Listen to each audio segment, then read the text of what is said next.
చేస్తుంది. ఇది నేను అన్నది కాదు, ఏబిఎన్ రాధాకృష్ణ అన్నది.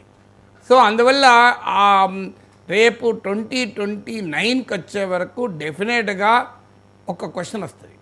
ఏంటో మీరు అన్నట్లు జనసేన ఎంతకాలం టీడీపీతో ఉంటుంది. కొంతమంది బీజేపీ నాయకులతో మాట్లాడితే 6 నెలలు, ఏడాది, 2 ఏళ్ళు, కానీ 5 ఏళ్ల వరకు ఉంటామని ఏ బీజేపీ నాయకులు చెప్తలేడు. జనసేన నాయకులన్నా కనీసం ఈ విషయంలో చెప్పడం లేదు. కానీ మీరు బీజేపీ ఆంధ్రప్రదేశ్ నాయకులతో మాట్లాడితే they are only telling matter of time. మనకు తెలియదు ఏమవుతుంది అనేది. ఎందుకంటే అది పవన్ కళ్యాణ్ పైన కూడా లేదు. తెలుగుదేశం ప్రభుత్వం పట్ల సానుకూలత ఉంటే, చంద్రబాబు నాయుడు పట్ల సానుకూలత ఉంటే జనసేన కూటమి నుంచి వెళ్ళిపోతే నష్టపోతుంది. ఎందుకంటే ప్రజలు ఇచ్చినటువంటి మ్యాండేట్ను పవన్ కళ్యాణ్ నష్టం చేస్తున్నాడు అనేటువంటి అంశం కుదురుతుంది. అందువల్ల చంద్రబాబు నాయుడు పట్ల తెలుగుదేశం